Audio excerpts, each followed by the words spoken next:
নমস্কার বন্ধুরা, আজ তৈরি করব কাঁচকলার ভিন্ডা আলু, সম্পূর্ণ পেঁয়াজ রসুন ছাড়া নিরামিষভাবে। এই কাঁচকলার ভিন্ডা আলুটা বন্ধুরা, যারা কাঁচকলার নাম শুনলে নাক সিট করতে থাকে তাদের জন্য খুবই স্পেশাল। তারা যদি একবার এইভাবে এই কাঁচকলার ভিন্ডা আলুটা তৈরি করে খায়, তারা তো বুঝতে পারবেই না যে এটা কাঁচকলা দিয়ে তৈরি হয়েছে, আর বারবার খেতে চাইবে। এত মজার এই কাঁচকলার ভিন্ডা আলুটা। এটা গরম গরম ভাত ডালের সঙ্গেও ভালো লাগে, আবার রুটি পরোটার সাথেও ভালো লাগে, এমনকি চায়ের সঙ্গে স্ন্যাক হিসেবেও খেতে কিন্তু দুর্দান্ত লাগে। তো আশা করি ভালো লাগবে বন্ধুরা। ভালো লাগলে একটা লাইক দিয়ে পুরো রেসিপিটা দেখার জন্য একটু অনুরোধ জানাচ্ছি। তো দেখুন, এটা তৈরি করতে আমার লাগবে কাঁচকলা। আমি কাঁচকলা ছোট ছোট পিস করে কেটে ভালো করে ধুয়ে নিয়েছি।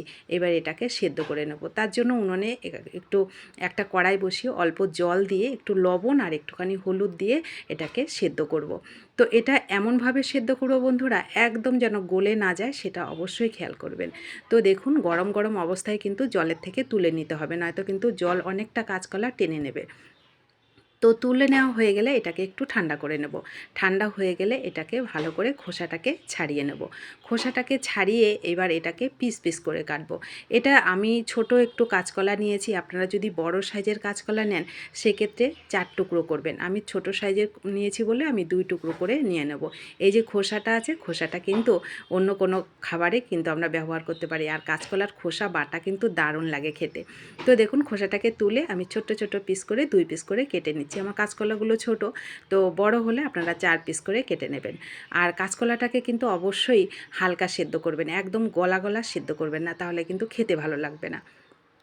এখানে আমি কিছু একটা মশলা, যেটা স্পেশাল মশলা, সেটা তৈরি করছি। দেখুন, খুবই সামান্য পাঁচফোড়ন দিয়েছি, জিরে দিয়েছি, আর একটু মৌরি দিয়েছি, ধনেটা কিন্তু দিইনি, শুকনো লঙ্কা দিয়েছি, সুন্দর করে ভেজে নিয়েছি। এই মশলার গন্ধটা কিন্তু খুব সুন্দর লাগে আর খেতেও ভালো লাগে। তো মশলাটাকে আমি গুঁড়ো করে নেব, আধা গুঁড়া করব, একদম মিহি গুঁড়ো করব না।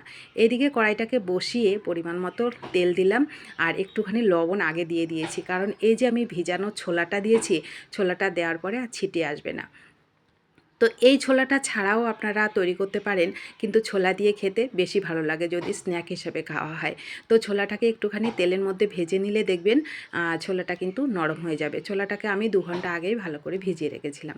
এইবার কাঁচকলাটাকে দিলাম। কাঁচকলাটাকে দিয়ে গ্যাসটাকে একদম মিডিয়াম টু লোতে করে রেখে একটু লবণ আর একটু হলুদ দিয়ে, আগে একটু লবণ দিয়েছি, আবার ছোলাতে একটু লবণ দিয়েছি, সেইভাবে কিন্তু বুঝে লবণটা দেবেন।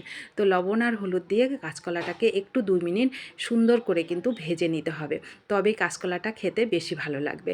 তো কাঁচকলাটাকে দেখুন, আমি একটু টাইম নিয়ে একটু ছড়িয়ে ছড়িয়ে ছোলার সঙ্গে ছোলাটাও ভাজা হচ্ছে, আবার কিন্তু কাঁচকলাটাও ভাজা হচ্ছে। ছোলাটাকে আপনারা চাইলে আলাদা করেও ভেজে নিতে পারেন, আমি একবারে করে নিয়েছি। আবারও বলছি, ছোলা ছাড়াও কিন্তু এই ভিন্ডা আলুটা করা যায়, সেক্ষেত্রেও কিন্তু খেতে ভালো লাগে। এই যে দেখুন, মশলাটা আমি আদা কুটনির মধ্যে একটু আধা কোটা করে নিয়ে নিয়েছি। এটা কিন্তু মিহি গুঁড়ো করার কোনো দরকার নেই। এই গুঁড়ো মশলাটা দেওয়ার জন্য খুব সুন্দর একটা ফ্লেভার হয়, খেতে অসম্ভব মজার লাগে।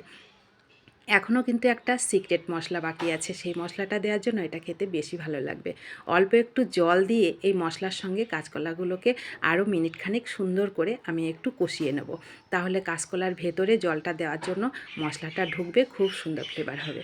এইবার দেখুন, বিশেষ মশলাটা হচ্ছে তেঁতুলের কাঠ। এখানে একটু তেঁতুলের কাঠ দিয়েছি, আপনারা হাতের কাছে তেঁতুল না থাকলে ভিনেগার দিতে পারেন, এমনকি লেবুর রসও ব্যবহার করতে পারেন। আর যখন খাবেন নামানোর আগে কিংবা নামানোর পরে একটু চাট মশলা ছড়িয়ে দেবেন, দেখবেন দুর্দান্ত স্বাদের লাগবে। তো রেডি হয়ে গেল, তেঁতুলের কাঠটাকে দিয়ে সুন্দর করে মিশিয়ে নিয়েছি, আমি গরম গরম নামিয়ে নিলাম। রেডি হয়ে গেল দারুণ স্বাদের নিরামিষ কাঁচকলার ভিন্ডা আলু।